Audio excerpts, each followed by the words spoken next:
What's up, everyone, and thank you for joining us on another episode of In the Trenches. Our guest today is Morgan Wallen's creative director and dear friend to both Tanner and myself. I cannot wait for y'all to hear this episode, but before we jump into it, I want to remind y'all, please like, share, and subscribe. So let's dive right now into it with Justin Clough. In the trenches. In the trenches.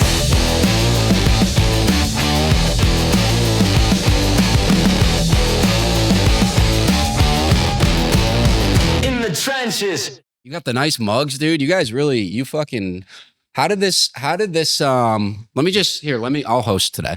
How did this thing come about? Yeah. How did you two decide to do a podcast together? Well, I know you gave like a little brief thing, but you know. We didn't talk about that. Well, the interesting thing was, I don't know if I've even said it on a podcast, but I've said it to him. Having him as episode 1 was important because I knew he would make me feel less nervous, having him. And it did that, right? And then when the season ended it wanted to end at like 52. Yeah. It was ready to end. It was like, oh, dude, summer. It's you really were rolling. hard, touring and working and pulling episodes, and we were doing one a week. That was a little too much. Yeah. In your house too. In my house, in my office. So then really my idea was, okay, make it to 60. Yeah. Make it to 60. And I knew That's the motto for my entire life, by the way. Make it to 60. Yeah. If I make it to 60, we're good. But he was the ending episode too. And then I didn't think I wanted to do it again. It's just too much work. Yeah. And Carrie didn't want it at the house. And I'm like, oh, okay. Yeah. So then, it took a year off, and I'm like, I kind of miss it. Yeah. And then I'm like, well, what would be needed to come back? Tanner was needed. Tanner, just something different. He needed a younger, dumber version of himself to get the child out of him. Yeah. Kind of. Well, yeah, it is that. You do keep me honest. I think we just feed off each other of like, yeah, we get really worked. We have the same birthday, so we're like the same kind of person. That's huge. Yeah, I know. You have automatic. We're the same, but we're different. Same birthday's immediate bond. Yeah, it is. He's the first person to hit me up every time on birthday, like the night before, 12:01. Boom. I know. Then he comes over and we just start talking ideas, and all of a sudden we start getting riled up and we're like, let's do a podcast. Yeah, it was cool. And I think it's been going well. People have been liking it. Just the back and forth. Has it been working at all? Have you checked out any episodes or anything? Have I? Yeah. I haven't listened to anything all the way through, but I watch and look at every single social clip and post. Yeah. Clips. Yeah, exactly. But you're the only It's the most consumable way to... That's what they're saying now is like the YouTube is like, whatever. If you need to put it there, just almost build it for clips, right? Honestly, for anybody listening, I don't even have time to listen to a full fucking episode of even Theo Von or like something like super cool. Yeah. So little bits and pieces to get people interested. But you'll be surprised how many people fucking come up to us and they're like, man, I did listen to the full thing, and it's a lot of camera kids. Yeah. I don't know. Cool. I mean, I was telling him yesterday, it's like, I don't know the last time someone is like, oh, dude, Spidey, I love that music video you did for blah, or that Morgan photo was sick, or they're like, dude, how's the podcast? Dude, I love the episode where I'm like, God dang, okay. People, you know what I mean? Well, it's because it's what you post, you're like, it's your thing. So it's pretty cool. It's catching on. And we did an episode on season 1, which we did one early on, but we also broke down Smile. I wanted this podcast to be about education, one of the things like filmmaking and we talk about it, we're like, it feels at times like we're losing a sense of the craft work. Well, what you originally got into this business for, just like me, music videos, right? Yeah. I also think that there's a way of coming back. I think music videos are going to creep slowly. I don't know. Well, I don't know what the big push is going to be. I think what's going to happen is content. People are going to start spending so much money on content that they're just going to shoot music videos, and the music videos are going to be more tailored towards content-friendly concepts. So you think then content? You mean they're going to start shooting? They'll just blend more together. Higher budget, like designating people 6 figures at that price. You're just shooting a music video. So I guess you could call it either way you want, but now the people behind the cameras are looking at it for the phone, right? Yeah. And then whether it's vertical or horizontal, I mean, I guess that doesn't really matter. These content guys are going to get fucking paid, dude. Well, I mean, was he a content guy back in the day? You know what I mean? Or like, technically, have we all been making content? Yeah, that's a good question. Like that's interesting. Was when the only format was music videos? I guess what I would have to say, so someone would have to ask me, well, then, how many different assets were made from such music video, right? Because we're talking about making many things with a set budget, right? At the end of the day, it's just marketing. It was one music video, and that was it. Yeah, that was that. So well, and I think that like, I think obviously being at Big Loud, see a lot of this stuff from the inside out, and their rock division is like very progressive with the content stuff. But I think the difference is that like the marketing budget would just go towards one big project, and you could really just like brand somebody around one big video. Yeah. Now it was way easier. Creative direction was way easier when it's like, hey, we're going to do 3 music videos. Cool. Like even when we started with Hardy. Yeah. Like you could just build, like we did Wait in the Truck. There wasn't a ton of content around it. But Wait in the Truck, then his CMA performance was like a recreation of the video. Like it kind of just like all went together. You know? It was, so there was one concept, and they're like, let's just get the the classic necessities that we can utilize to put on socials, whatever. But it was around one creative idea. Yeah. So now, what were you gonna say? Like a content shoot is fucking 10 different ideas, and they have to film it within. The issue is the speed. Okay. So like creative direction, I think in general has like just gotten thrown to the wayside, and all these artists are super confused because they're like, oh, you need to do something. You need to do it like in the next 3 days. So you just do whatever concept. Yeah. And then creative direction just gets tossed aside because you need more, you need faster, and you don't stop to actually think about, does this make sense? Yeah. And I think and with that process, creative direction as a whole has gotten pushed aside. Well, don't you think? I mean, I've always had a problem with the word, the title creative direction in music. Yeah, I do know very well what creative direction is in the ad world or advertising in the agency world. I do. I don't think that, let's just call it job description or the duties and tasks that is being done at an ad level, agency level, is being done with these people who are being given titles creative director in music. I believe it's just a glorified title to someone who's going out, hosing down somebody's social campaign, handing over a hard drive and getting a t-shirt and maybe $150 and said, good work, go do it again. I mean, it depends on the scale. Being literal to $150. I'm just saying like it depends on the scale. I think if you have a massive artist, it's way more. It's way more of a legitimate job because you have a budget. You have a budget. Well, there's just more. There's just more happening. The assets are bigger. There's collaborations with brands. There's like all that. Somebody has to keep all that in check. I think if you have like a baby artist, creative director is typically somebody who hasn't necessarily mastered anything yet, and they're just like they're doing basic. They're just but if you're you're Travis Scott, let's just take him for example because he's the easiest example to understand. Yeah, the creative director is doing a lot. Because they are overseeing a collaboration with Travis Scott and McDonald's. I agree. And his music videos and his tour posters and his whole show. Like, that's true. So there's a lot more to that it encompasses. So like it is a true creative director position in a way more than what you would get at an ad agency because it's across way more platforms. But at a smaller level, I don't disagree at all. I think I've had issues as a film director having to come in and work with like creative directors on artists that haven't even put an album out yet. And I'm like, and I I think that's what Spidey's getting at. That's what I'm getting. I was going to use you as or even some other of our peers who have moved.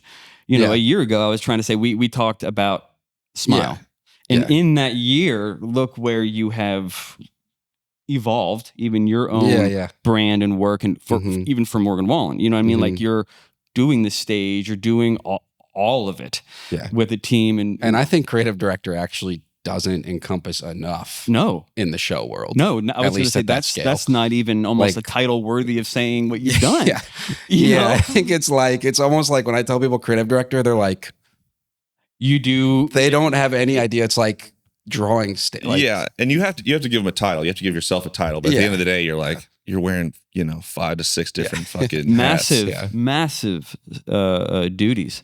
Yeah. It's definitely, for a show like Morgan's, obviously, it's just like you're standing there, and it's like at the beginning of the year, it's like you're looking at the venue sizes and like what you have in front of you that you could accomplish. It's kind of cool. It's like it's a pretty big canvas, and Morgan obviously knows that as well. It's like, we can we can just dream, really, and if he's down, then we're gonna do it. Yeah. Let's trace it back. When did it change? When did that role with you and Morgan transition or just shift? It was a little bit random, honestly. I think that, like, I know you've been deep in the show world, going to tour rehearsals and all that stuff. Yeah. And I think that world in particular is like really challenging. It's way more challenging than like the film world. Like in the film world, you just do it again if it's wrong. Yeah. But technically you did, I did even tracing back, you did start off in that tour world. So you're familiar I was with traveling. It. Yeah. And then I designed so they had issues just with content direction, I think, just speaking in broad terms. And I think that a lot of it was just people not understanding how to communicate with artists and just different, like not executing what they said they're going to execute. Right. And I think that's like, you guys both know, like very much. I attribute like a lot of my success to being like, if I'm directing a video, like the treatment is just sitting, like sometimes I literally have it Velcroed next to the monitor. Like, am I doing what we said we were going to do? Yeah. And I think when people start to stray away from doing what they said they were going to do, and then the product is different from what the promise was, I think that's the touring world is really easy for that to happen because there's so much shit. And I think a lot of people who have been in the position that I'm in, not just with Morgan, but across the board, like sometimes there's an issue of the person in charge of the creative pitching an idea before talking to the people who have to actually execute that idea to make sure it's possible. Yeah. And when you get into this realm of like, hey, this piece of content does not look at all like what you said it was going to look like, or, you said this stage was going to start on fire and it's not starting on fire. Like, you know what I mean? It's like, well, it's like, because the line of communication was wrong. Like I've always said, like, you have to communicate to the client, because we have a skill. We can see the movie in our head. I use the word movie. We have to they have to see the exact movie that we see. But I also have a theory, and it's that you should never pitch somebody your full vision verbatim. Always withhold, because some X factors.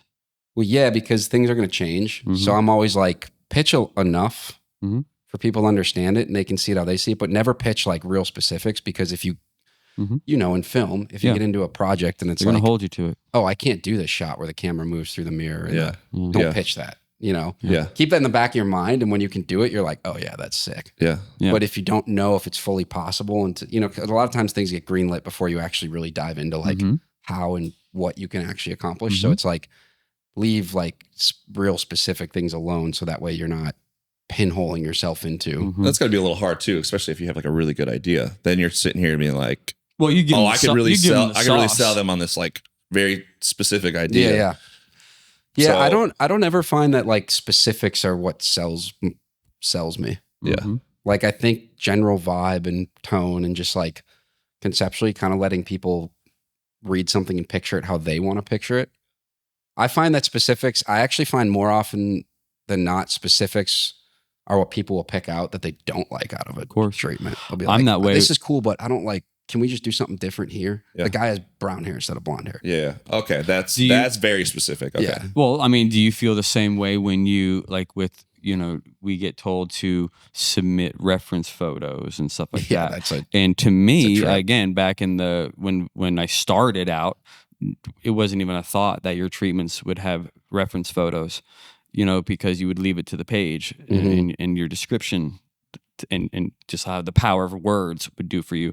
And then now we get to a point where it's like, you can lose a job because you put cobblestone street and it's a asphalt street, you know what I mean? Like, or a craftsman home, but they see it as a modern home. Well, also, so I do think that specifics in reference photos within treatments can get you in the same handcuff problem. What we were talking about our biggest power here is that we connect with artists, and you've had a connection with Morgan. So obviously Morgan trusts you, and all these other artists, they trust you with your creative ideas. The whole label does, even though you haven't fully done it, especially a stadium tour, that they approached you. Everyone approaches you that like, Justin can do this. Yeah, it was actually my first full tour I'd ever designed. So it was just good job. I was no like throw you to the wolves. Yeah. I mean, look, I was candid about it. I was like, just so you guys know, like I was like, I feel like I'm super confident I can do it. Like I have no issue taking the job on, but I was like, also like, I got on a call. I'll go from the start. I had designed a show in London for Morgan for his album release 2.5 years ago now. 2 years ago. Yeah, I'm the problem. They wanted to shoot the show. So they hit me up and they were like, we want to shoot the show. And I was like, cool, I'll get cameras, we'll get it all sorted out. Yeah. And then they were like, as we were talking about it, I was like, do you have a plot of the stage? And like, oh, no. I was like, well, do you have the lighting? I was like, do you have anything from the show that would make, I need to figure out where cameras need to go. What does the stage look like? What does the show look like? And they were like, oh, we were just hoping you could submit some concepts. Yeah. So I was like, and I was working with Patrick Tracy on it actually, which was great because Pat was super experienced in this world. Yes. Yeah. Pat he does a really good job. He's done, and he was Dan one of my, when I was Yeah. thinking creative directors and I was putting you in it, that's who I was thinking. Him and I are, I think, the only two that do film and stage design at this level. Yeah. Pat's the man. He's extremely talented. Extremely talented. What I mean? And to be able to, that goes with you too, to be able to like transfer that world into another world and do it in a like do successfully. it at that level. That's pretty big. You know what I mean? Very much. So he really helped me. Pat really helped me kind of, even when I was striking my first deal with Morgan, I literally called Pat. I was like, dude, what do numbers look like and stuff like this? Oh, yeah. Because I had no idea. But Pat, you're talking about for this tour? For this tour, Yeah, I was like, dude, I have no clue what. Because they're like, what do you just send and he us? was like, well, this is the number for a smaller show. Yeah, so just triple that. That's actually how we kind of went about it. Yeah. But so that London show came about, and then Pat and I sat down and we just kind of like, it was good working with him because we kind of started scheming on designs. We had this custom chandelier built because it was at this old, it was almost in the round. The stage was round, but like the back, like 15% was off. But we basically shot a movie. And it was all in one night. It's all one night. It looks insane. All full anamorphic. What are we doing here? We had techno cranes, like everything. It looks so good. But it went really well. I worked with the team. Obviously, I'd worked with Chad, and I designed all these. The other thing that I designed was all these live session shoots. Yeah. So where the band was and placement, and some of them were kind of like staged, or pretty staged. So I think that in those, everything that I'd done had gone very well. For the last 10 years, pretty much everything I've done with Morgan has gone relatively well, knock on wood. But Amy actually hit me up and she's like, just so you know, like everybody, she's like, you might be getting a call in like a couple weeks because we had a big team meeting and everybody unanimously thought that you should do this job. Amy is, for context, Morgan's stylist. Yep. She's been with him since day one. Yeah. And she's like one of my best friends. So she hit me up and I was like, oh, that's cool. That's cool to be, that you guys are thinking of me. I didn't think much of it because I was like, until an offer comes like that, I'm not going to like throw my brain down the rabbit hole of like. Yeah, the stylist told me a rumor. All right, cool. Yeah. It's unanimous. But, and then Colby was like, Colby hit me up. Somebody on Morgan's management team. And he had just kind of asked if I was interested in it. And I wasn't like hesitant at first, but I was like, I've only operated on a small scale. Yeah. But the silver lining was that I knew everybody on that team already, and I had full confidence that like I could figure out the communication. So I said yes. I was like pretty upfront. I was like, haven't done it before. Shout out Morgan for trusting me. Just go with somebody to build this tour, But I think, even after the first time Morgan and I really chatted on things, I immediately kind of understood where he was coming from and the inspiration, because so much of what you see out there is Morgan. I translate, like he is one of the most hands-on people in terms of it. He's probably similar to Hardy, right? Yeah. Like Hardy is very clear with what he's thinking. Yeah, they actually do care about specifics. They do. Yeah. Well, I think that's the statement right there, is that they just care. Yeah. There are a lot of artists out there that honestly are like, put whatever you want. Like, I'll trust you. They'll just hire a team from wherever that's done shows before, and they'll just get it printed out. And especially the older acts, because they're like, man, I've been doing this for so long. Y'all just figure it out and make it look good. Well, the numbers are more important than the creative to some of the older acts. Yeah. The challenge is, like, how do you create a dope enough show in such a big space that everyone from the very top feels it, and then we can keep doing this? You know what I mean? That people are going to remember it. Well, and that was the goal with Morgan's show. It was like, Morgan, for obvious reasons, and myself and everybody involved, was like, if we're going to sell a ticket, let's make sure it's a good ticket. Yeah. Even if you're all the way in the 400 section, like this show is sick. You feel the pyro up there. Yeah. You can literally sit in the top row at the very end of the deck at the tallest stadium in America. Yeah.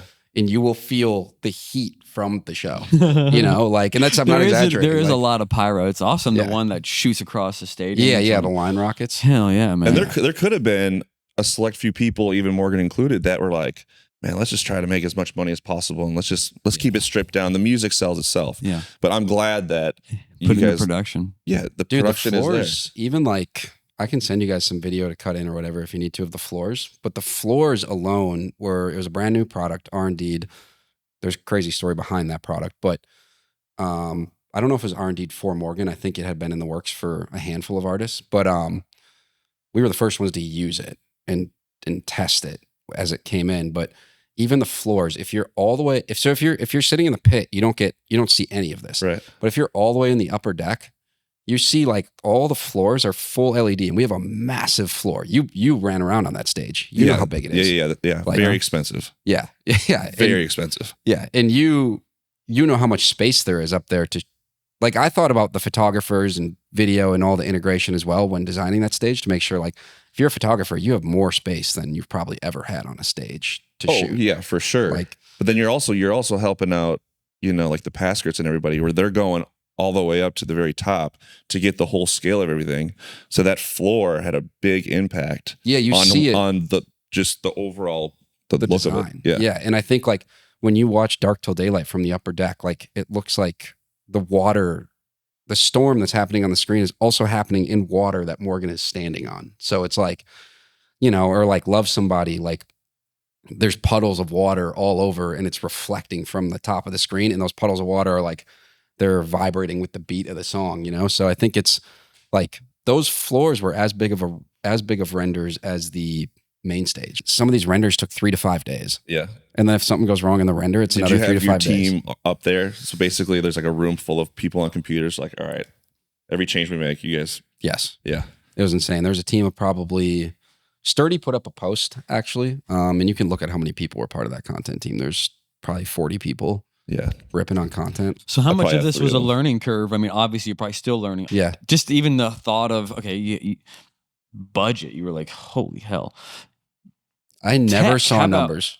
I never saw numbers. I was going to say, do you even have a budget to work with, or is I never it just saw numbers. Fix it, make it epic, right? Yeah, I never saw numbers. So I caught wind of numbers. I never saw numbers. Well, then it becomes about a tech. Then it becomes about knowledge and experience and. Well, like the people who supplied that floor, like they were like, we'll do anything we need to make it right. We're going to make sure you guys have a product for the year that you're happy with, you know? We weren't the only ones. We actually, like the lighting programmer, he was doing Harry Styles next, and Harry was supposed to have the same floor.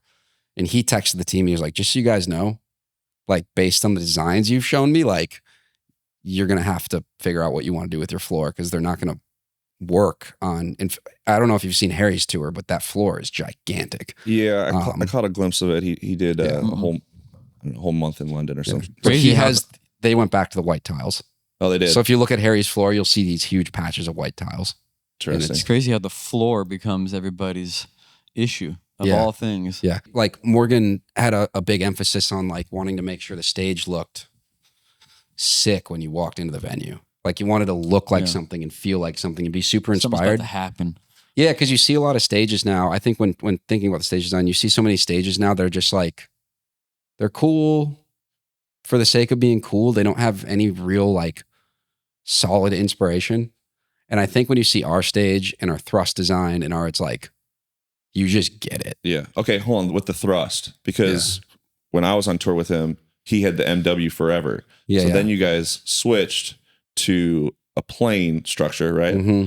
Now, whose idea was it for the concept of the plane? You know, especially because it was on the wall and it's a big part of the show. Yeah, the plane thrust was my concept. I worked with Zach Corin, who you know, and Jacob, who drew the stage. Yeah. But conceptually, like I have some pictures of initial ideas. But the upstage wall is supposed to look like the hull of a ship, an aircraft carrier. Right. So when you look at that upstage wall, it was like, what would make sense with it?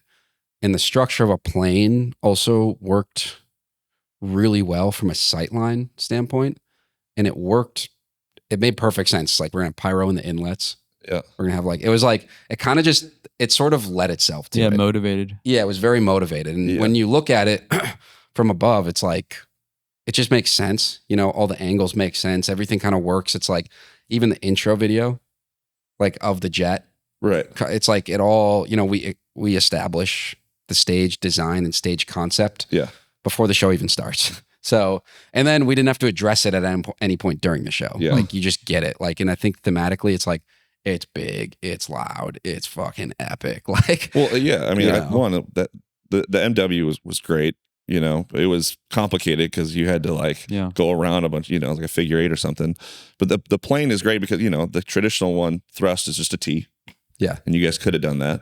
But then to affiliate that thrust with the whole concept of everything, it's like the little things that make a big difference.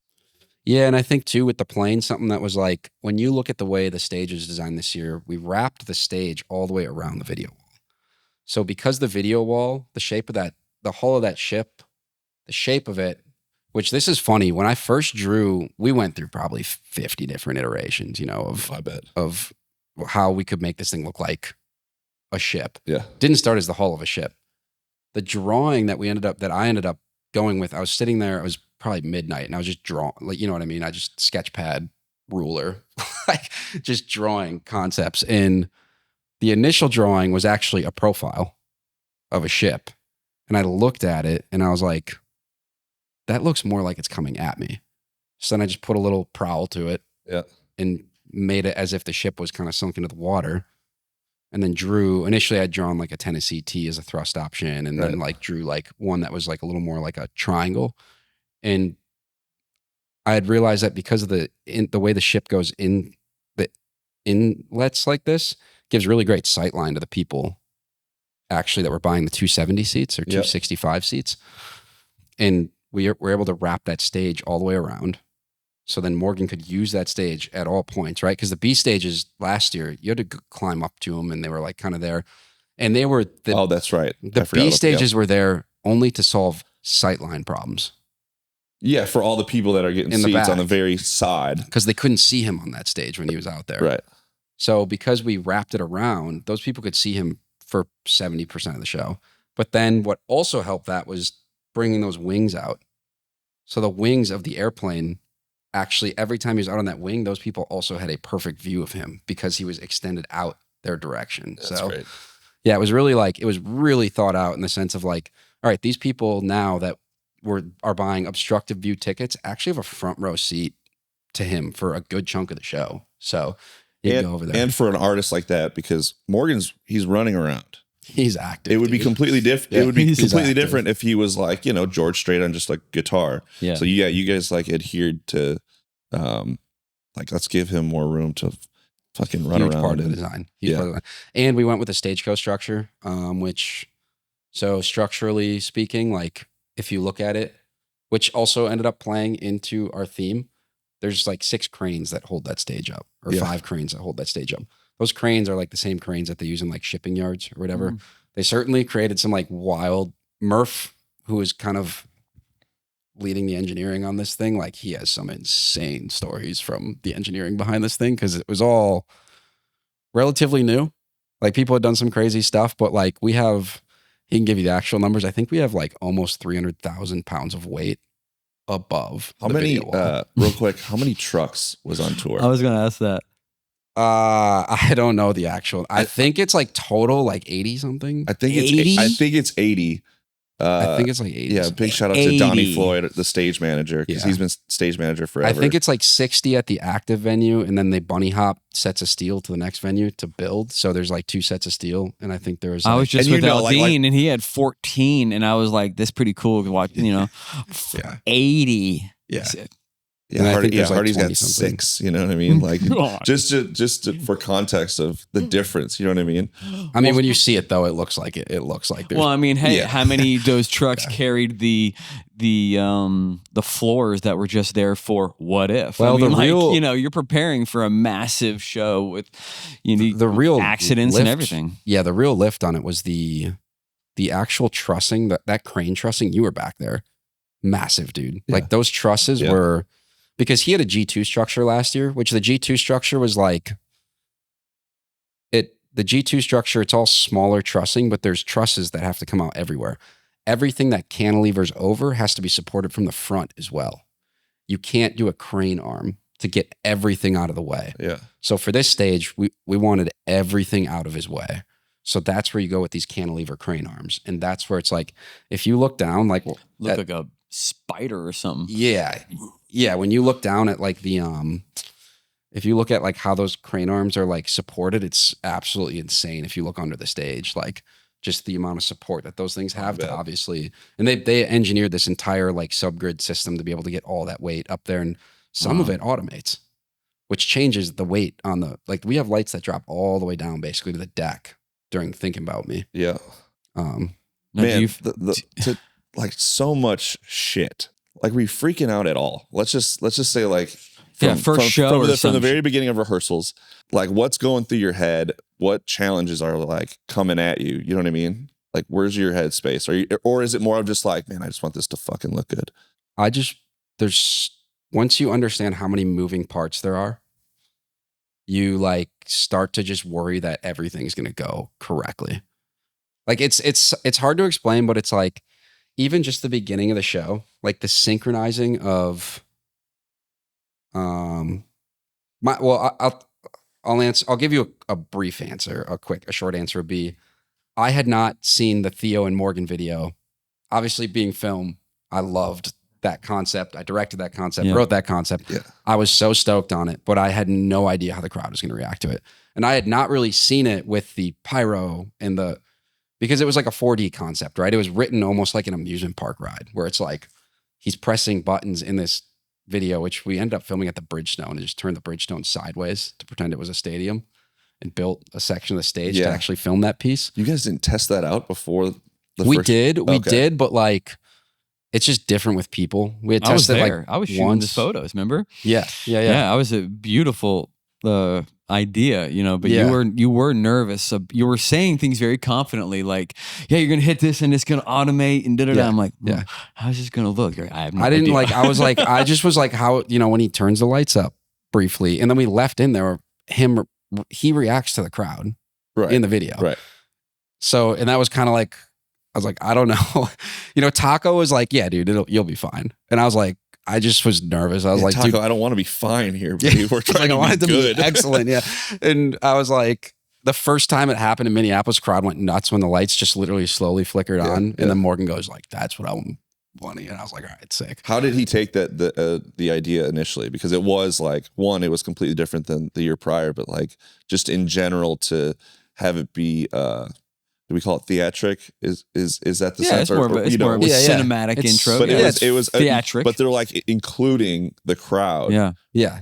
Rather than just present. Interactive, I guess. Yeah. The way I pitched it was like, before you got on like Rock and Roller Coaster, Steven Tyler's like in the studio. I don't know if you ever rode Rock and Roller Coaster at Disney World or whatever, or you go to Universal, whatever, all these rides. There's like all these interactive videos. And I was like, it's really no different than that. The difference is like 80,000 people instead of like a room of like 20 at a time. I really thought about that. So it was like, it was kind of a way of, the initial concept came from, I was like, I want to preview, how do we like preview what the stage can do before Morgan comes out? To get people like, that's why the pyro just shoots out for a second. Right. So it's like, and my thing with humor is never to go slapstick. It's always to actually go like badass. I think a lot of people don't know how to thread that line in film and in, like, if we're going to do something funny, it's also like, you're kind of like, it's funny, but it's also like, yeah, that's sick. Yeah, yeah. So, well, that's how you get Theo Von. Yeah. Yeah. Who thought of Theo Von?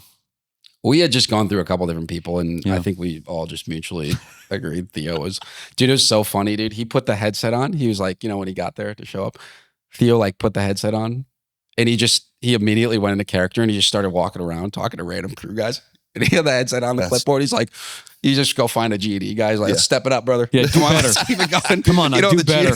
Those guys are like, what the fuck? That's awesome, dude. Yeah. That's awesome. He was so funny, man. But no, and it was great. We actually just like the way we filmed that, we set that up and just kind of let it. Like Morgan's super funny, dude. And he's a great actor, especially when he has somebody like Theo that he's next to, So we had just set it up like kind of 360, and I just set it up where they could walk in a circle and just like let them freestyle. Yeah.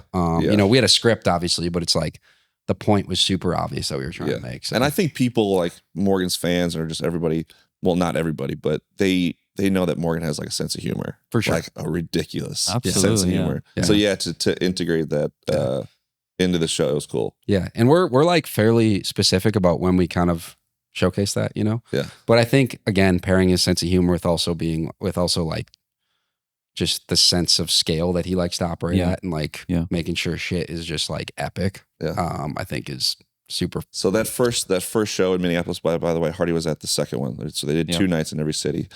So what's going through your head in the very first night when they press play and you're just sitting in I don't know were you in the pit or something? Watching? I was at front of house. So what's going through your head? You're just shitting your pants. I mean, yeah, dude, I was just like, I was super nervous. Yeah. I was super nervous. But not in like a way, like was like in a weird way. Like I was like, everything's good. I was just nervous if people are going to like it. Yeah. Cause I know a lot of creatives will be like, I don't give a fuck what people like. I'm like, it's like, nah, dude, I want people to like my shit. Yeah. And you'll feel it, right? You'll know if it works or not in front of 80,000 people. You're going to know if this moment hits. Or, if people start laughing at 80,000, people start giggling, you're going to hear and you're going to know that moment worked. Yeah. Dope. Yeah. And I think I was also like, just the stage was just so new and it was so exposed and it was so different than what Morgan had last year. Mm. It just was it was always going to take a second to get, like when you go from like the stage the year prior, there's so many places to hide.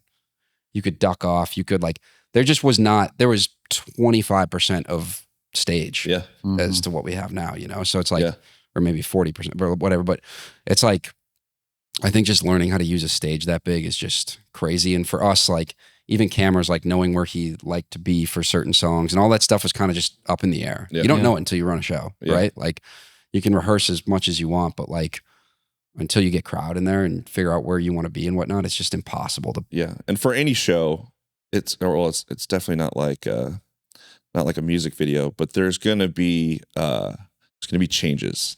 Like every week, shit's going to hit the fan every week. Yeah. So the one thing I do want to talk about is when we showed up on day 2 of Minneapolis, one, we're excited to, and we knew that it was going to be a whole different, structure and it's a whole different show. So we were pretty amped just to see that because we've been on tour with Morgan for forever, But when we showed up, it was like everyone was kind of on their tiptoes. Yeah, there was just so much new shit happening at once. Yeah. And I think the scale, like we went way bigger. Like the show was way bigger than it was the year prior. Yeah. Mm-hmm. And I think just dealing with that scale, I'll say this, content went off pretty much flawlessly. Hell yeah, dude. Content crushed it. It was great. It was funny. He came out in all white, which totally cooked all of our camera exposures. I thought that whenever I see that, I'm like, I saw white. I'm like, I didn't know his show outfit. one. Show one. I saw that white. I thought he came out in all white, and I was like, oh fuck! All the camera exposures. Doesn't want me wearing white on the. I say to him all the time, pod. please, no. Yeah, no all the camera exposures. I'm not kidding. It was like head to toe white. All the camera exposures were immediately. They got it fixed within 25 seconds. But all right. Like as soon as he came out, it was. But yeah, there was just, dude. There's a lot of moving. There was just, I think. That first show, like, dude, there's first show nerves. Nobody's been on stage in a while. Like, everyone's like, super amped up. Like all the rehearsals and everything went so well. Yeah. So well. Like everybody was loving everything that was going on. And then I think there was just challenges for every team that came out on that first night, you know? And I think it's like it's just such high stakes because if you're like it's playing, one of the biggest tours, right? Sounds understandable to me. It's the first time everybody's seeing this insane stage. Yeah, and it's like you want everything to be perfect, and when it's not, like it's easy for everybody to just kind of have a meltdown and be like, this isn't what we thought it was. And it was what we thought it was. Yeah. I think everybody just had a lot of work to do to get it to a point where, to be honest, I don't necessarily know if the fans noticed anything. No, I don't know if they did. Dude, they never do. I don't know if they did. They never do. Dude, even figuring out how to use a stage that big. Yeah. If you end a song in the wrong spot, you feel it's alone. a 2-minute walk. Yeah, that's true. You know what I mean? That's why rehearsals are so important. It's like, man, don't. It's a long walk to get back to your talkback mic, and things like that are just uncovered on the first show. Like, and stuff like that is just, I think it's just impossible to know for anybody. It's impossible for Morgan. It's impossible for myself. It's impossible for anybody that's a part of that team to know. Like even camera work, by the end of the tour, the camera work was like, you were at the Michigan show. I don't know how much of Morgan's set you watched, but dude, the cameras were cooking. Like they were fucking crushing it. Yeah. And you could probably see a difference in Morgan's set in Michigan compared to Morgan's set in Minneapolis. It's totally different show. Yeah. I mean, you just keep evolving. So clearly there were changes, but it wasn't something that you were overwhelmed with or like. Yeah. Even set list, like, dude. Set list will always change. So you got new songs in there. You got a whole new album of songs, and you've got like Dark Till Daylight's like a hard song to sing, you know? So it's like, I think things like that, I don't think there was one thing in particular that, I mean, again, it really just comes down to stakes are high, and every single person on that tour, like the team is so amazing. Like every person on that tour wants it to be like the best thing in the world. We all want it to be like, for the record, that when the show that we showed up to, like everyone was in way better spirits after the show. You know what I mean? Even Morgan was happy. And so well, I mean, I would say even on the smaller tours and since the beginning of being on tours, I've always understood and heard first weekend's a little rough, you know what I mean? So it's understandable. Think about that like level. It's it's going to be a little rocky as you move through the waters. And I think if you put yourself into like an artist's shoes, like the last thing you want is to be you're the one on stage. Everybody's looking at you. You are the one who, like, if you're experiencing something that you're uncomfortable with or that you're not liking, we don't have to, I'm just behind a curtain at front of house, just watching. Yeah. That artist, no matter if it's Morgan or anybody, they're standing on stage. So they're going to be significantly more upset than the person. They have to eat that, you know? And it's like, it's Morgan's show, not my show. Yeah. It's not Taco's show. Yeah. It's not Chad's show. It's Morgan's show. Yeah. You know? So it's like, I think they don't, an artist is always going to, especially somebody who cares a lot, they're going to want to make sure it's the best thing that they can possibly be, because they have to stand up there. They're the one who is in front of everybody and uncomfortable at the same time. Yeah. We can be uncomfortable from backstage, but nobody knows. Yeah. They are up there in front of 80,000 people. And that's like why artists get so, like, that's just, I wouldn't want to be that. Oh yeah.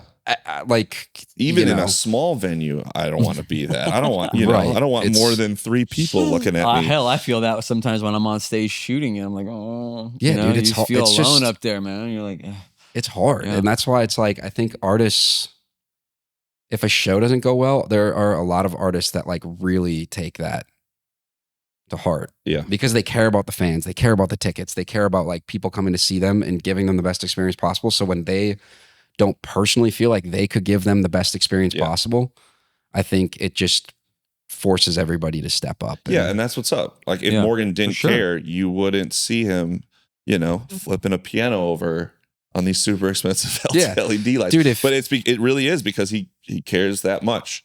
Yeah. If something's not like where he wants it to be, like, and he's stuck up there. Yeah. He can't just, you know what I mean? You can't leave. I know, and you got to play the show. Yeah, and I just mentioned it, like him flipping the piano over. Like, if you don't have an instrument that works in front of how many people? 25,000 people, more than that. Yeah. No, way more. 80,000. 80. Yeah. Okay, Stadiums. Especially at that. Stadium. I mean, that is not a little thing. That's a big thing. Yeah, my gear isn't working. My instruments and then working. You know, what do you do? What is he supposed to do? Just stop and go, "Hey guys, sorry." Which funny enough, let's see if we can get a new piano out, and then the whole vibe is ruined. He did it. He just went a cappella, and it was so sick. Yeah, he's like everybody knew the piano wasn't working like halfway through the song, and then he stood up and did it a cappella, and the crowd literally like kind of went nuts. Which that's pretty awesome. That's awesome. Yeah. Morgan of all people can do a cappella. Yeah, but he could do his whole set. But that wasn't. The crowd would lose it. What's the real story? Is it he was trying to just push the thing away, and then realized it tipped over, and he was like, "What?" Well, it had locks on it, probably. No, it just the piano comes up and down on a lift. Yeah. And I think it was like he was moving it back onto the lift. I think it had moved off the lift. And then he just moved it. He moved it. He just kind of moved it. Well, then there was like the first thing that hit my mind and hit everybody's mind is like, what about the flooring? You know what I mean? Because he was just saying it's so expensive. Like, did any of those things get ruined? I think all the tiles are fine. Oh, those things are pretty durable. They're like rated to be packed into trucks and stuff. But then we're good to go. Yeah. I mean, There was like, if you look at the video, there's like 12 people that get rushed on the stage to go clean it up too. I know. You don't even notice it because the lights kind of go up, but it's again. And the guys, the funniest thing is the guys under the stage. There's like 5 people under that stage operating that lift. Yeah. And like once it left the lift, it's like half on, half off. Yeah. The production manager like, don't send the lift down. Yeah, don't do that. It was like collapsed down onto the lift. Yeah. And the guys that were under there, he was like, dude, they were freaking out. He's like, they thought the stage was collapsing. He's like, all they could hear is just shit crashing down onto the stage. So and he's like, they're just sitting on it's a 5-foot stage. Yeah. Which there's a whole nother thing about the stage height that is crazy to talk about. I don't know how much time we got, but like we had to get special carts designed for a stage that low. But he was like, those guys just, he's like, they literally because they're not even seeing what's going on. They have no clue. They're probably just like, they have literally no clue what's going on. Yeah. And then the people behind, everybody's freaking out because Morgan's upset. Yeah, that's hilarious. I remember Hardy texted him the next day and he was like, "Hey man, my mom needs a piano move tomorrow. I was just wondering if you could come help out." It's funny. He wasn't like you. I don't know. He wasn't upset about it. That's what's so funny. Or I didn't get the vibe that he was like upset at all. He came off stage like kind of laughing. Well, again, I would have been upset if my even if the guitar was out of tune or something in front of 80,000 people. I remember waking up and seeing him. Well, I seeing a video of something, right? And I see this security guard hold up her phone. And before I saw anything go down, I was like, I would launch that phone. Yeah. And that's exactly what he did. I was like, dude, I would throw that phone so far. If you're security, what are you doing, dude? At any show, your job is to be security. Yeah. Your job is to protect people behind you. And if people if they collapse, if they get sick, if they get hurt, like you have to be constantly so to like she's there grinning. To literally be there filming on your own phone at the front, at the very front of the thrust. That was so that's him. What are you people doing? need to understand like that's not cool. No, it's not. What are you doing? Like and we get that too from if artists are walking backstage and you see like EMT medics or like cops and they start filming on their phones like you're on the clock, respectfully, not cool. Exactly. Like you should be alert because that is one of the most important jobs. I don't understand why that was even a thing that people had an opinion on the internet. It's like, if Morgan farts weird, people are going to talk about, you know what I mean? The same thing with the if piano, he turns like, his hat a little to the side, like somebody's going to say AOL something. News and like all these big outlets are picking up the piano thing. I'm like, first time a rock star has ever destroyed an instrument on stage, or like what, you know what I mean? Like I will say, people light them on fire. Yeah. I will say, and I would say this to Morgan tickets too, the next night went nuts, by the way, in Denver. Well, that's the thing. Like his bad publicity skyrockets, and it makes him, way more relevant, even though people are exaggerating over like such a small thing, like a phone or a piano or whatever. And once you like get to like, it's not just him, it's any artist at that level. It's like, it's more beneficial for the publication to use a big famous artist person's name than it is for the famous person from a publicity standpoint. Sure. Like CNN is going to get more clicks when they can use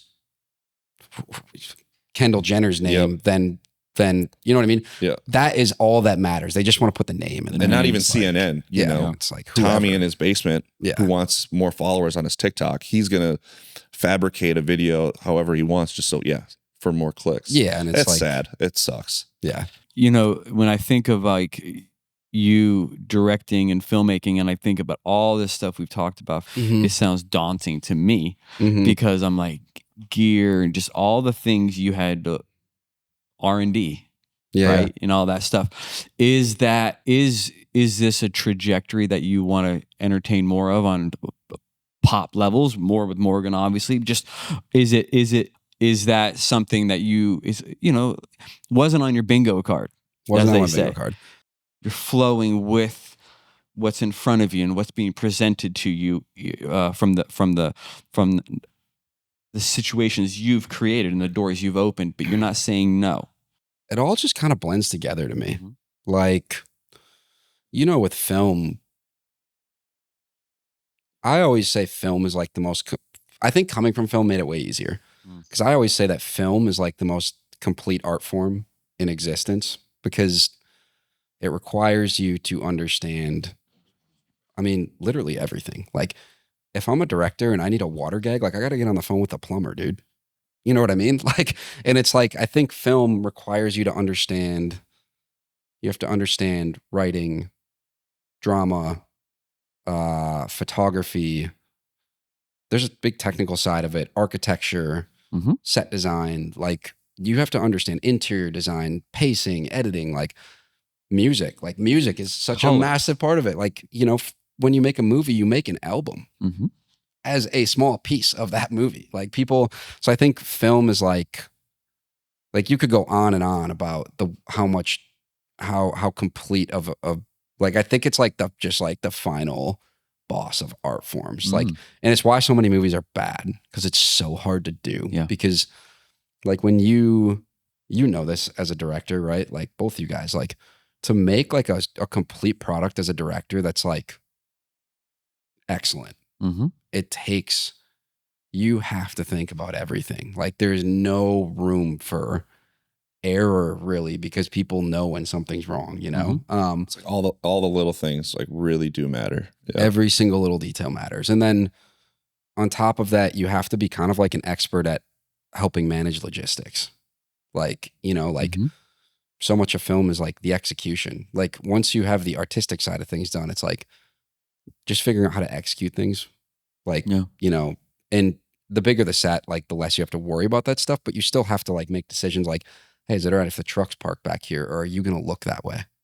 You know what I mean? Stuff like that's a director decision. Yeah. We're talking about where trucks are parking. So it's like, I think coming from that world helped me like tremendously in the stage design world. And I straight up, I got on a call with,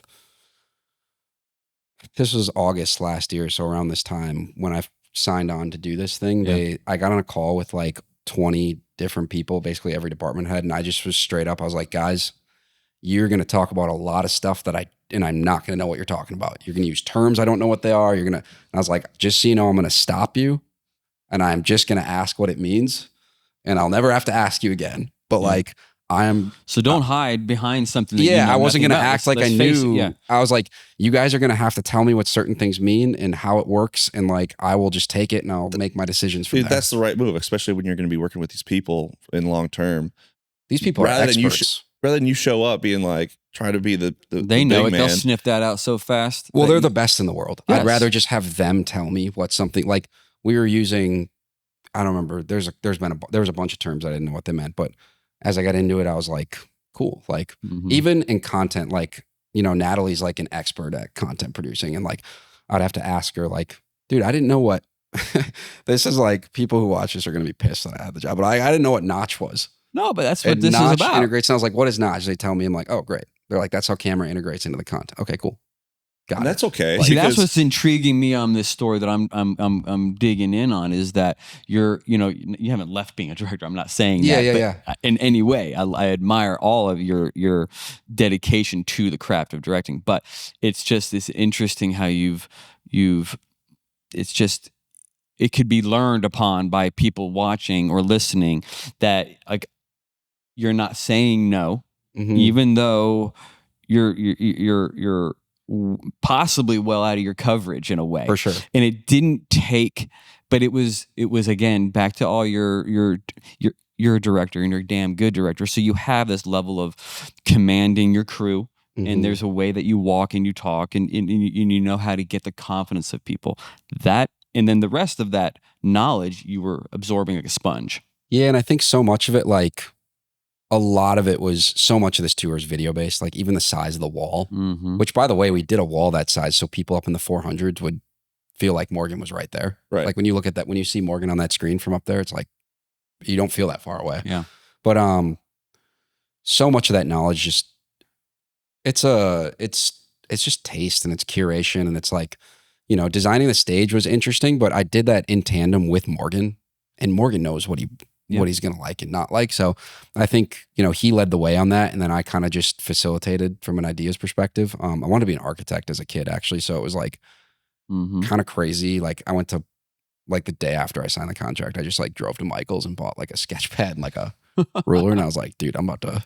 That's awesome. Well, one, that's not every director has. Yeah. And that's the biggest thing I'm getting a takeaway from everything that he's been talking about is that like, yeah, you are approaching it like an architecture. Or like, and then you do want to know about the technical like details rather than people who are watching all this probably think like, oh, you just got to have ideas and then and be creative. That's it. I would tell people that like creative direction felt more like the architect of the show than anything, because that term felt more like an all encompassing term. But yeah, I mean, even in Minneapolis, like we had a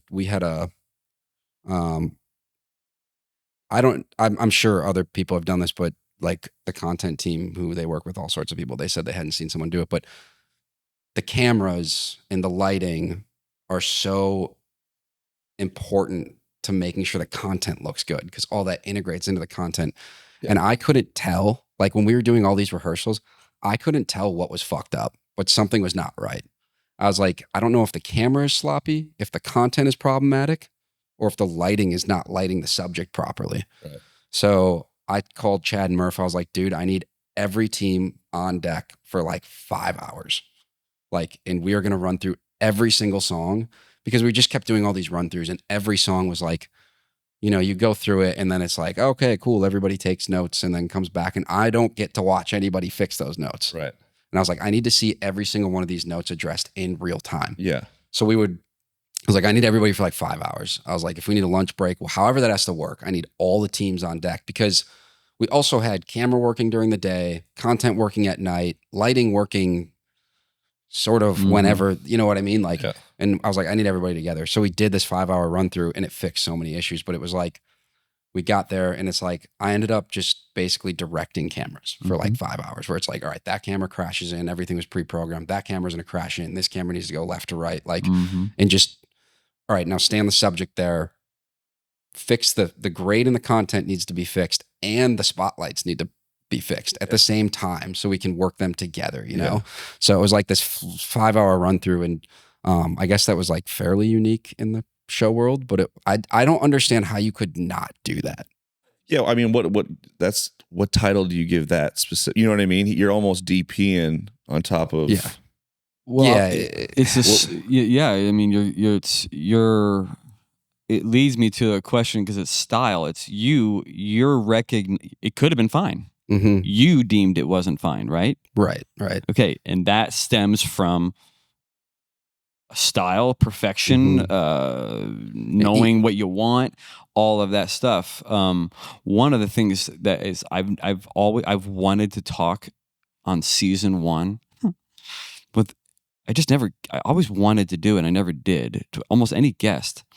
And that is the topic of style. I think, because that can go both ways. Is style imperative? Yeah, for sure. Is it crippling. We talk shop all the time, and we've never really broke down style. So, and this can be applied to both the live show or your videos too. Filmmaking, yeah.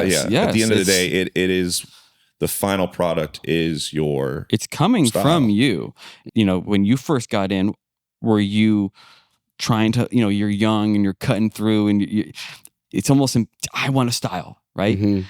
I think everybody has their style, but also understanding that for me, style is based on what's best for the project. Like, I think like this show in particular is very stylistically, like when you see it, you get it. You get what it's supposed to be, you know? But I think like understanding how to morph within that. Like if I go do a Mackenzie Porter video, I'm not going to shoot it the same way I shot Jack. Like, you know what I mean? Yeah, and Jack, that's a really good point. I think you have to be. But I can see a style both in those two videos.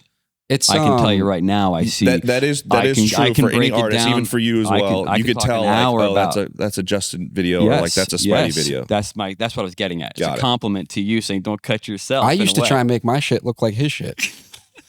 Well, we talked about that too. Like, I mean, we all get inspired by each other. I was like, I need my shit to look like Spidey shit. And then I found a tripod. Yeah. Well, hey, we were talking earlier about tripods, and I was talking about all the old school pop punk, and it was just like tripod and walk away, you know. But then when digital, God, see how we're talking about it? No, when digital came, it was like run with a camera, you know, anamorphic. Well, is it fair to say like? I don't know. Is everyone thinking about their style, or is style just like your natural, how you approach making? Is that what you're inevitably moving towards? Do you know what I mean? I just like nothing cheesy.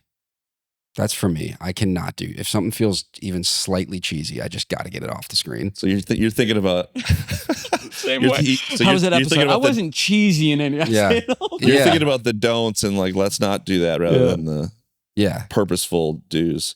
Yeah, and I think like for me, I guess if I had to say like things that I carry across all my projects, like timelessness is something that is super important to me. Like when you watch a video for Chasing You, like you'd never know that video is like going to be like 10 years old or 8 years old. Like it's like that. It's just a OG.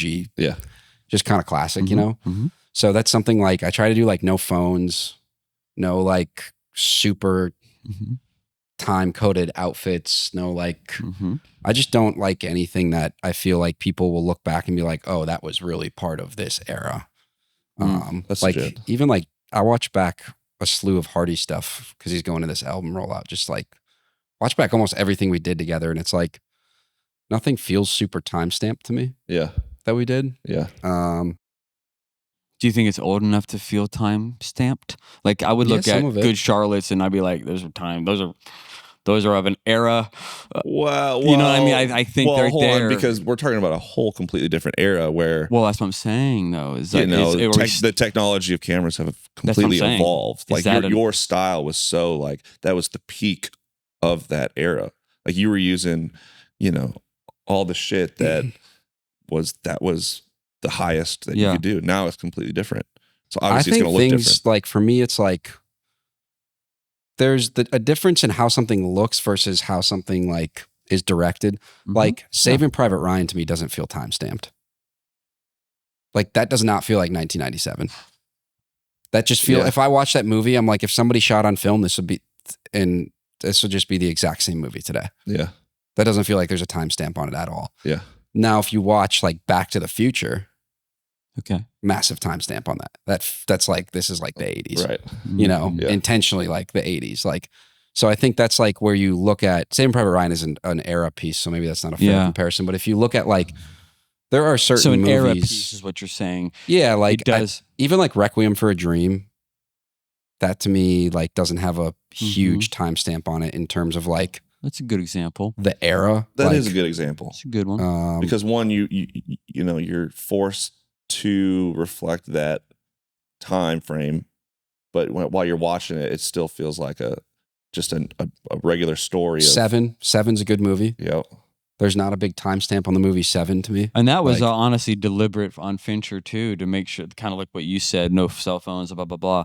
He's the same way. Billboards, things, signs. He controls streets if you watch 7, that movie could have been made. It could be Gotham City, could be New York, could be any year, any you don't know, any metropolis. Yeah. Fincher never making a Batman movie, by the way, is like, God, I know. The saddest. There's still time, but like...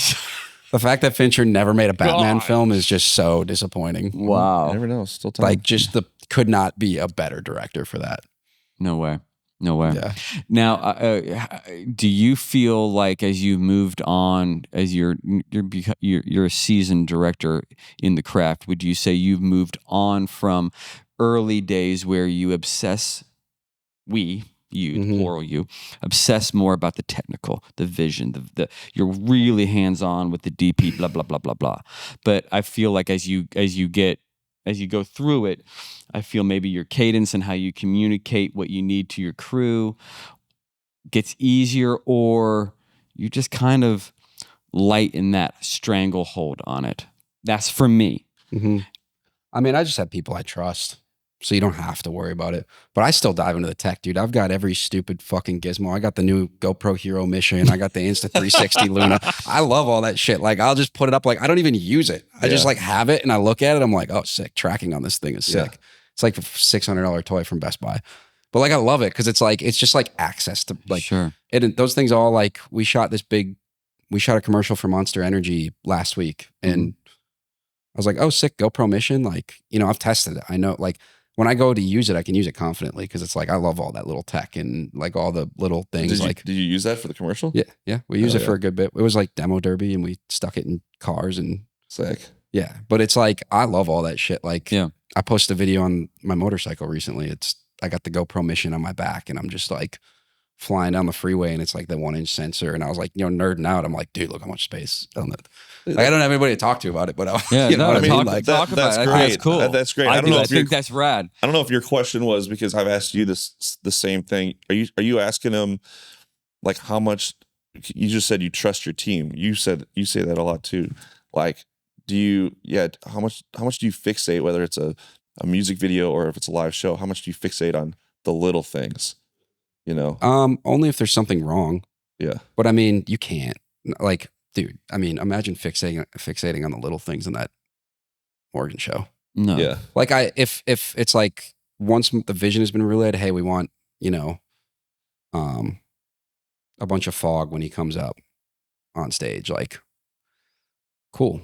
There's a team that's going to figure out how to do that. And then if it's not working, then I'll go over there and problem solve. And that was actually one of the issues when we first showed up in Minneapolis. It had a lot to do with the fog because he comes up out of the floor and they want it to be a big reveal, and it's timely because on the screen they have the plane coming in. So then that got fixed. It got fixed. Yeah. So I think it's just like, all right, we just need more foggers on stage. We had them coming from under the stage. We just need more on stage, And then we had so much that, we had to put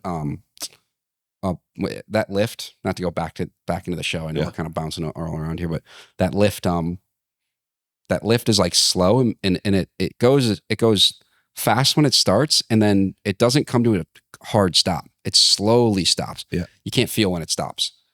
So if you go a little early, you can't see shit. Yeah.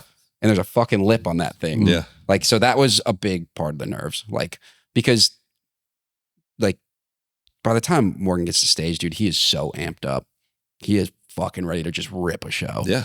Which is so sick. You can tell when he comes out. Oh yeah. Caged lion. Yeah. Yeah. I think it's like that slow stop. It's like, but because there's so much smoke, we had to put a light that indicates on there. There's like a green light that flashes. That's like, Because and sometimes there's so much smoke, you can't even see that. Yeah. So it's like now and we can't time code anything because if the lift stops or pauses and the time code goes off, that it's ready and it's not, that's a whole other issue. So now somebody just in his ear tells him set.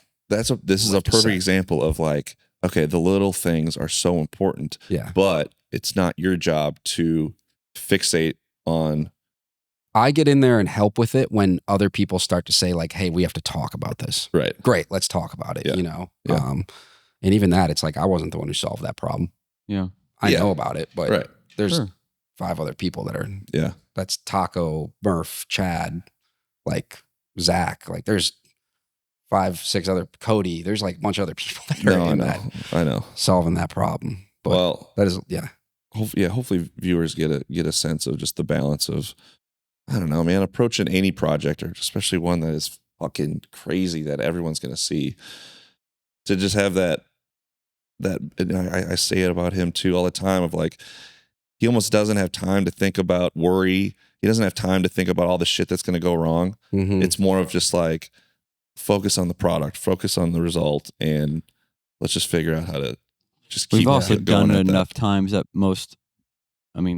the stage would be different, but in directing, I mean, I know it's going to get fixed, to some degree. I just move on to something else until that gets fixed or whatnot. That's the biggest nerve in live stuff. Yeah, I mean, you're in it. You're in the moment. Like it's a whole. Even there was tons of discussion about. This goes back to the taste thing, but I felt the editing is happening live.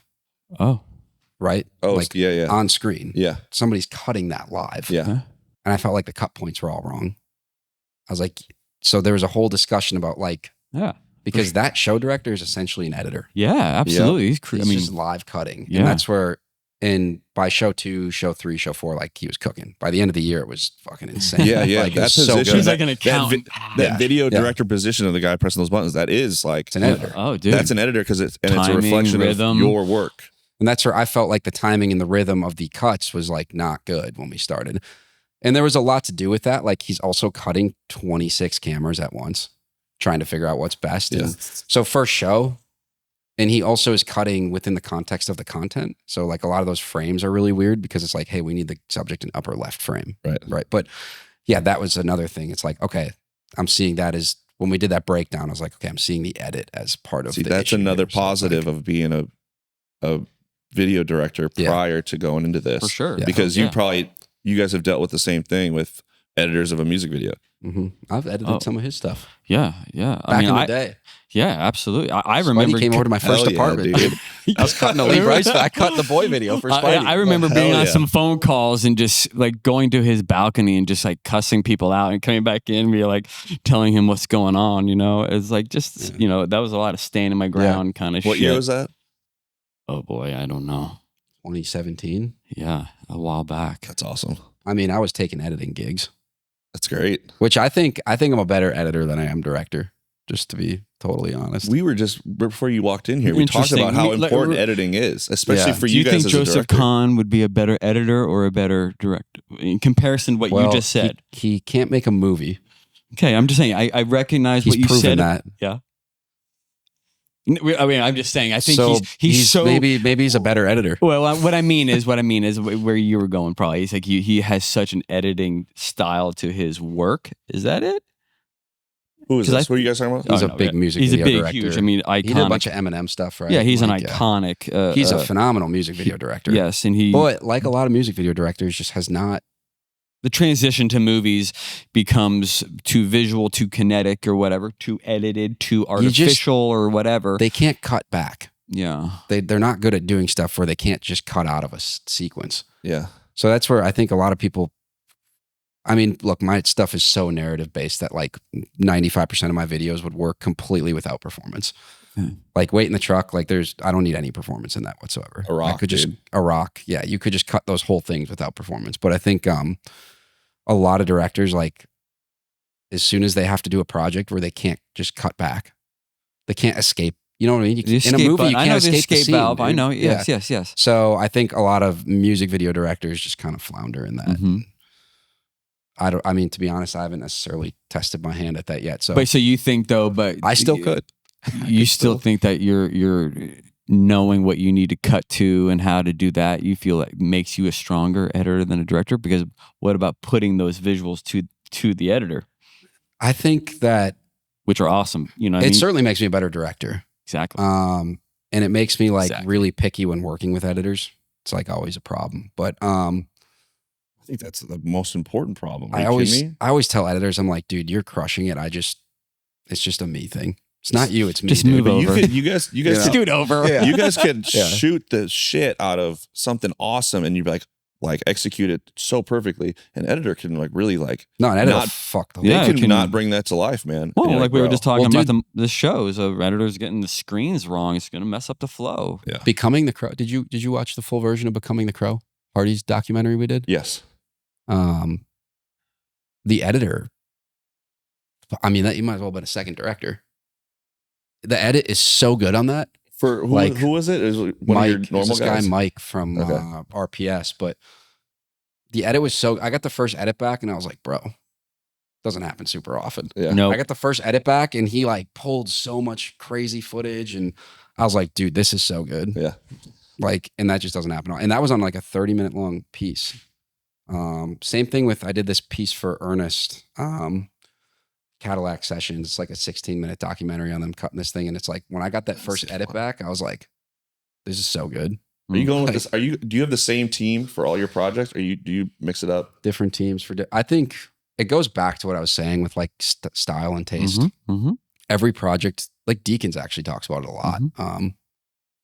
Where everything requires a completely, everything just requires like Deacons, like Sicario does not look like Blade Runner. Yeah. No, everything. Yeah, obviously, and it's not just set design. Like you could make those two movies. Sicario doesn't look like Arrival. Those two movies are way more close in comparison. Yeah. And it's because there's no reason for those two movies to look alike. Right. And what he did or like, think Jarhead, dude. Like Jarhead does not look like either of the other two movies I mentioned. Those are all Deacons. So it's like when you look at those, I think every project just requires such a specific. Let me break it down a little bit. I respect the hell out of what you're saying, and I agree with what you're saying from a feature film perspective. Let's go back to like more of a music video perspective, and let's have that real quick. Do you think style is more of a signature in that format? Because a lot of people, it's hard to compare Deacons, you know. Because the quantity is so much less. There you go. Yes, 100%. We also talked about, I know a slew of video directors that can't make the transition successfully to movies. Some do. Francis Lawrence did a fantastic job with content. Well, music video style doesn't work in movies usually. That's it. We're living in content world. We do Big Loud. I mean, look, the music videos and all that stuff. We live in country music. We have all of this short form kind of stuff. Is it important to have a versatile style? Yeah, for sure. Okay. Do you think that would help that individual in the short form world get work? A young filmmaker who's needs to come in and do music videos the way we do and how we came up. I just wanted to know your perspective. Do you think it's beneficial or not in our format? To stick to your style? Or to have a style, or to say, you know what, I have all kinds of styles. I'm a jack of all. It would be weird to get to the point that like we're operating at, I guess, and not have a style. Exactly. Good. Like you had to have been inspired by something, you know? I don't know, to be honest. It's such a natural thing, I think, for creative people in general. It's just the journey itself, right? You just like something and then you're like kind of inspired by it. And that's just kind of where your style ends up. Yeah. I don't think like, I know now stylistically, like I'm the guy that I think like the perception in town is kind of turned into like, if we're gonna do a shoot, we're gonna probably like fucking blow something up and shoot with. And you've said to me many times that you enjoy love that blockbuster shit. Movies. You know, others will bash Michael Bay. You and I never do. Dude, that guy puts cameras where I can never put a camera. Two fucking classic Mustangs going 75 miles an hour, like crashing into each other down the freeway with like shit. But like, yes, tell me. As a grown man, that's what I say. That shit doesn't get you fucking. I want to smell the gas. No, dude. I know. But how could you? A big reason why we had you of all like people in the creative world to come on this is because you are eclectic in the sense of like, yeah, you can fucking shoot something like that, but then you can go to a Mackenzie Porter or to to a female artist, you're not thinking about like, oh no, my style is fucking. We can go fast, to the romance big, of like homemade. But you're saying you just carry over your style. You're just carrying with you your flow. You're gonna say, you know what, this project requires a different paintbrush, a different DP, a different I usually like if I'm going into a project and I know it's gonna be stylistically like slightly, it's gonna deviate from what I would naturally go towards. I try to study other things that are stylistically in that to figure out what works. But that's like if I really know if I'm going into like a Lauren Elena video or like a Mackenzie project or like something, it's like, okay, I still know like anti-cheesy, sure, put that out there, that's always there. But then I think I'll try to find other inspiration in terms of like some projects, it's like I'll go in and it's like I did this Mackenzie video kind of during COVID, but it was all like 16 mil and like, which is totally not my style. Like I'm not the guy to go out there with 16 mil and shit, but I was like, I think it's what this project needs. And I just studied a lot of like 16 mil and that kind of stuff. And like even this monster project we just did, it's all like found footage. Like we filmed like a deposition on like a VHS camera. We have an A35. We have an A35 with Cook optics sitting next to a camera from Walmart that we're charging through a laptop on a USB cable. And like, that's what it needed. Yeah. It's supposed to be found footage. Yeah. Like that goes back to you just doing what's necessary for the project, for the video. And then not for your own style and not for your own. And then like we have Sam Wiley out there with the biggest rig you've ever fucking seen hanging off a F-150 Raptor. And I'm like yelling at Dylan, like, shoot it on your iPhone. Like I have a hilarious video of Dylan. This is so funny, actually. I have to see if I can find this video of Dylan. It's so funny. I spin the camera around and Dylan, there's like an A35 and like Sam's truck and it's all like behind him and Dylan is yelling. He goes, hey, give me that GoPro with the suction cup, please. Like, and it's like, it is hilarious. Well, us professionals using their instruments, really. Yeah, and it was like just very much. Hey, Ben, did you grab a GoPro and a suction cup? Like you can see like we've got the trucks, the crafty, and Dylan is just like, give me that GoPro with the suction cup, please. Well, you got to use the right tool, but execute it right. Yeah. And we had drone there, and the drone is like, I was like, dude, nothing dynamic. Like, look like a news chopper. Oh, okay. All like, right. You know what I mean? Like those kinds of decisions. It's hard to like walk yourself out of like stylistically. I'm like, yo, put a long lens on the drone and fly to 100 miles an hour and do circles. Like 10 feet off the deck. Right. But it would make no sense. Yeah. But stylistically, you did have the area right next to the camera. So you still had protection and you still had your, we had to have production there for client. Yeah. Okay. You can't have a commercial that big and be like, here's our array of cameras. We bought them at Best Buy yesterday. Yeah. You got to spend money. You know what I mean? Like, do we feel that production companies nowadays with the advent of like content, again, content is changing, or the speed and the less of 15, 30 seconds, blah, blah, blah. Do you feel that production companies are the way to go, or do you feel it's more, we have, even for seasoned filmmakers and image makers being on their own and doing their own thing? For content, no. Dude, content is a whole other thing. I'm like very supportive of it. A lot of people, I know you guys have been vocally, I mean, I'm in it. We're in it. It's living my life. I think it's like the best tool for artist exposure. I do think it's overdone. Mm-hmm. I think people are doing too much. I think people have gone too far one direction. I think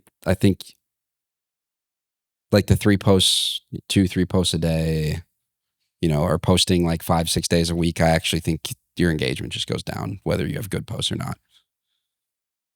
But that also is a complete byproduct of the algorithm, which changes all the time. Mm-hmm. I'm kind of sick of people trying to say they've figured out the algorithm, because like, no, you fucking haven't. You haven't figured out shit. Like you're guessing.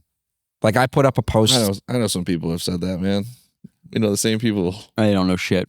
But nobody's figured out the algorithm. No. Instagram doesn't even they don't even know they don't know what they're putting in people's feeds. I know. We talked about this the last time me and him got together, is that like Bitcoin. Do we need to approach content back in a more artistic way where we're not thinking about the fucking algorithm, or you know what I mean? Like, don't get me wrong, dude. It's all important. If it's good, people will fucking watch it. It's not complicated, and it's like we got to do this, and we need the hook, and we need that, and then it's like there are artists that are sitting there doing all of these things and getting no views, and they're losing their minds. Yeah. And it's like, it's because it doesn't matter. It's because it's like, why did Headlights work for In Color? Because the song is fucking sick, bro. Yeah. Like, it's not crazy complicated. Like, you know, dude. Yeah. They're not reinventing the wheel with their content. It's just, it's cool. I feel like both those guys stood out in a, whoever was a part of making that content, whatever you want to call it, is, I thought they did a great job. Yeah. There are best practices. Yeah. There are best practices and things that you can do that like have historically worked. But that is by no means an indicator of if they will continue to work. It's like you can try, but like at the end of the day, I just think so much of it is like you just have to make. I say it a lot at the label because I love everybody over at the label. Like we're really like, I think being progressive in the way that we want to do things. I'm creative direction over there, which is more so just ensuring that things are staying down the right lane. It's more so just needing somebody, I think, to say no to things because there's so many ideas coming at all times, just keeping brands on track and getting artists on board with that. And not using decks. I hate decks. I think decks are like, you do a creative direction deck and all of a sudden it's like 6 months later, you ask somebody for that deck, which is supposed to be being referenced for everything. Right. And it takes 2 days to get somebody to forward an email because nobody can fucking find it. So using Miro boards, which like can constantly just evolve, add shit, drop shit. Artists can go look at it and you can just zoom out and see if it all works. Anyways, that's a whole nother topic. But I think content can be really sick. And I think it's when you do stuff that's sick and pair it with a song that's great, like it's gonna work. You know, like it's you, and it's also kind of if it doesn't work, it doesn't matter. I know it sounds weird. Yeah.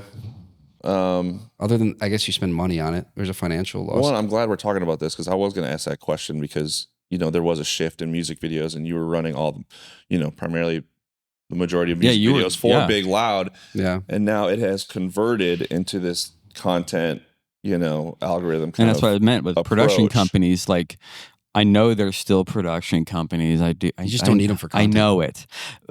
That's why I go buy these Insta360s because it's like, this is what these guys need to be shooting on. Yeah. But there's not, what I'm getting at is from our standpoint as a director being at a production company with 12 other people, content excluded, is there it's a different era than when it was when the work was being pumped out for all those 12 directors. Oh, go give this guy a Skittles, hand him down one. There's no hand me downs. There's no influx of brand broadcast budget level production. There's just a time and a place. If you're on a commercial, dude, I do not want to be the one communicating with the client on set. I want my rep communicating with the agency or whoever my executive producer is. Amen. Okay. Like, I just don't want to deal with them. And it's not that I don't like them. No, you're locked in. Just think about other shit. You know what I mean? Like, and I would rather have my EP come up and tell me to change something than somebody from either an agency or like we did. I mean, look, like Gin and Juice. Were you on that set? I wasn't on there, but I'm familiar with the whole thing. Monster set. Monster. Awesome. That was what was awesome. Hardy did completely insane cover of Gin and Juice and filmed this whole thing. No, they filmed it with Snoop Dogg and Dr. Dre. I was at Dre's. I was talking to Hardy about this. Before that job, this is kind of an insane story. The job came about like a week earlier because they were going to put some other director on it and he wanted too much money. And I was, and then Hardy. Either it flopped or he pissed people off. Yeah. And Tracker was like, dude, just have Justin do it. Tracker told Jimmy, Iveen. Yep. Jimmy told Dre. I get a call from Tracker's like, all right, man, I'm just going to put your name in there. And they were like totally down. And Jimmy, I get a call. It's Jimmy. What up, Justin? Like, Tracker gave me your number. You know what I mean?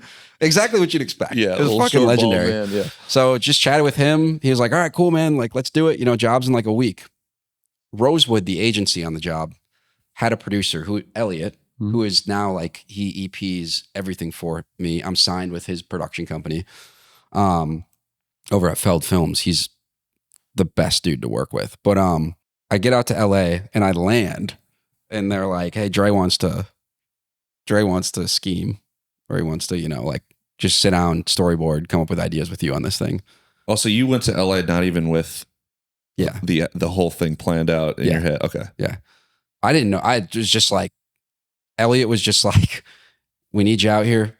We need you out here right now. Because he was working with Rosewood and he knew what Rosewood was trying to accomplish. Yeah. We had never worked together and I'm getting thrown in this like $2 million commercial or whatever. Yeah. And so I land. I don't even call it a commercial. It was like a short film. Yeah. I don't even know what it was. But I land and Elliot's like, Rosewood, and I'm on a text thread with them and they're like, hey, Dre wants you to go to his place to scheme. And I'm just like, total whirlwind. Like, I was up at 4 a.m, getting to the airport, land, get a car. They're like, here's his address. Go kick it with Dre at his house. Within like 3 days, I'm in like Dr. Dre's living room. Like, you got like the Super Bowl trophy in his, like, and like, I'm just sitting there and I mean, it was awesome. We just like sat there and schemed and like, talked out all the different ideas. Yeah. When you met him, were you freaking the fuck out? He was like really approachable. Like it was very like business. Like I mean, this is like obviously like top 5 most legendary LA characters ever next to like Kobe Bryant. And, you know what I mean? Like, but yeah, dude, that was our entire childhood was looking at this guy. Man. Yeah. It might be like the guy. Like that might be like the number one. If it wasn't Snoop Dogg it was certainly Dr. Dre. Maybe Tupac if he was still alive. Yeah. And like he might be the grand boss. He might be like the boss of LA, final boss of LA. And so tell us about the 3 days being with him and scheming and what you guys came up with. Yeah. So anyways, end up at his house, scheme with him. It was great. Got storyboards down. The storyboard artist was there too. And we just schemed up all sorts of crazy shots and like shooting up the windshield and like all this Tommy gun stuff. And then obviously budget inflated. Yeah, and exactly. then we ended up on a backlot just like building sets. We had the production designer from or we had the art director, I think, from Oppenheimer. It was completely insane, like just this insane whirlwind. And then, like just Snoop showed up. Snoop was a total legend. Yeah. Hardy, I remember we shot that first scene with Hardy in the office where he walks in there and Snoop was just what you'd expect. And Hardy just came back. He's like, this is insane, dude. Like, I remember him looking at me and he was like, because both of him and I were kind of still in the same boat of just being like, he hadn't met Dre yet. He met him on set, I think. Yeah. And we both, or no, he had maybe at a dinner or something at some point. Well, they were on Zoom calls, like leading up to it. Yeah. And it was just like, it just all happened so fast. Then by the time the project was over, like that was the busiest I'd ever been. Like even amongst all this, like getting like those 5 days, getting that project off the ground, like everybody needed, every agency needed stuff. Like Jimmy and Dre needed stuff, production needed stuff. And I was just like, that's fair to say that was your biggest shoot that you've biggest done. Like single, it was a 2-day shoot, but biggest single thing that I've done. But production company was very much needed. Well, no, I mean, going back to the roundabout. I needed a production company. No, of course, and I was gonna say, I was even gonna interrupt and say, of course. Let's bring it back. He's like, what the heck? I was thinking, of course, you need it for that. It's a time and a place. Yeah, like even like Monster, completely necessary. Realty, unbelievably helpful. All these things, like even the tour intro video. I mean, that was a big budget. Yeah. Like, we had to get Bridgestone rented out for that to build that thing. And like, that was just super necessary. It just takes a lot of stress off of me as the director. But yeah, when you get into smaller stuff, like, look, when you're doing like a $12,000 shoot, it's like, you need to, I mean, it's the way I came up. I lit everything. I shot everything. It was my gear. Mm-hmm. That's just what you got to do. Yeah. And that's why that's why, to go back to why I fuck around with gear, because I still get excited about knowing I can take that Insta360 out. It can track me. And it's like, I can fucking go all that stuff that I posted on the motorcycle. That was all just self-tracking Insta360. Yeah, it looked nice. Rig like this big. But then when you move to these bigger projects, I mean, you're essentially putting you have to go big. You're putting your on those. It's not like you got to choose the production company itself. Well, no, or did you? No, I don't get to choose the agency. Okay. I on some of them I get to choose a production company. The only one I didn't choose a production company on was Gin and Juice. Okay. So, but yeah, typically if it's a direct solicit to me, yeah, exactly. then I'll say who I want as my executive producer, and he's also the owns a production company. Yeah. So it makes it easy. Yeah. Chris Pinkston still line produces everything for me. Yeah. So he EPs, and then Pinkston and Wes LP, and they're fucking legends, dude. They've been rocking they did Up Down. Yeah. For like 10 years. Oh, wow. Yeah. Throwback, man. Yeah. That was roughly when you were editing for a few jobs for me. Yeah, around that time. So when was that? 2017. Yeah, around then. In your head, like, what is next? Are we peaking right now of like, all right, man, I'm gonna sit and I'm gonna sit in a new house and kind of just chill for a little bit because that was fucking crazy. I'm gonna go to bed. I'm done, man. Yeah. Yeah. Where is your head at as far as like your what's creative next? fulfillment? Movies, dude. Yeah. I haven't made a movie yet.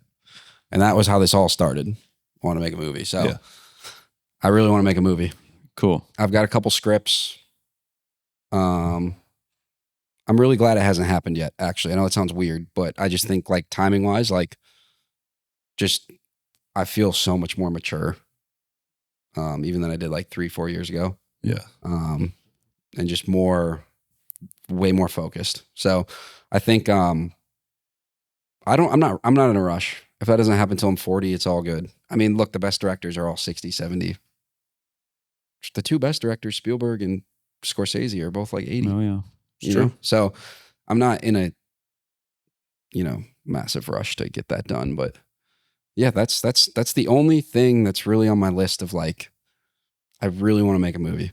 Sick. And it's like, I would do a concert film. I don't want to get pigeonholed into that, but I would do whatever. Like if Hardy played Red Rocks and they're like, dude, we want to do like a streaming film on it. Yeah. It's $8 for people to stream it. Like, yeah, dude. Yeah. Send it. Like that, I would do anything like that. Like, are you gonna continue the live show? If people were to come up like, hey, we saw what you did with Morgan. Like, is that something you want to keep dabbling into, or was that just all right, I did it just to say, No, I'm going to do it. I mean, I'm doing it next year. Okay, good. I'm going to keep doing it until there's movie or TV or whatever. And even that, like, I'll still assess what makes sense, you know? I'm not going to do, I've been casually offered certain things in the film world, and I've said no to a good chunk of it. Like, don't want to do a musical. Don't want to do, like, there are things I don't want to do in the movie world because when I think it can't be cheesy. Like we said, there's way less quantity. Like the best directors make 10 movies. You don't get, if you make one movie, I commit to like a Disney musical and it's great. That was amazing. Cool. Now what? Now I got to direct another one. Yep. Yeah. And now how am I going to get somebody to see me to direct the movie 7? Exactly. You're not going to be able to do it. You're not. So and if you flop on your first one, you're going to be in jail. Right. Exactly. In movie jail. Anyways, I want to do a movie. I understand the grind now. Like I don't, and that's to answer your question, want to do a movie. I feel like I could grind. I think that grinding out a movie would now feel a lot easier with the context of knowing what it took to do that show. Well, we're gonna be waiting for it. I think everybody else is gonna be waiting for it too. But any projects that come, man, I mean, it's exciting. It's always cool to see, like, we all knew each other. Well, I didn't know you, but we met when I first moved here, and we're all down on the totem pole, and it's like, how do we end up in the same room 10 years later? We were at Charlotte with Hardy one time. Yeah. Remember all of us? That was the only time. That was the first time the three of us were in one room. That's and that was right. the first time I met him. That was a fun. That fucking neck brace. What's that? Nothing, man. Well, I have a photo. Do you remember the photo I took of you guys on Hardy's bus? Yeah. Yeah. I love that. That's one of my favorite. Hardy's holding a knife. You took a picture of me holding a knife, me, him, and then a Hardy. switchblade, and you're kind of like figuring out how to flip it. And you're I'm like there laughing. going like, "Yo, bro, Yeah. like, what?" You know, and it's then one of my there's Hardy, favorite pictures. Yeah, ever. and there's Hardy, like you can see him like this, like laughing, but like, what's gonna happen? Yeah. That's I've got what, a that's wife what Spidey on. gets. Yeah. He gets the moments where I didn't even know you like were taking I love a picture. that photo. It's actually on my website. That's It's awesome. awesome. Yeah, it's a great picture. Well, I love, man. This has been awesome. We've talked for a couple hours. This has been good, man. Yeah, dude. Get you just send me any snippets you got. Oh, we'll send you snippets. Yeah, we'll edit this out. Next time you come on, we'll have much more to talk about too. I know you like that nice controversial stuff. He loves it. Clicks, you guys. He loves get them clicks. He right? loves it. All right, bub. Yeah. All right. That was great. Sweet. That was great. Yeah. That was fun. In the trenches.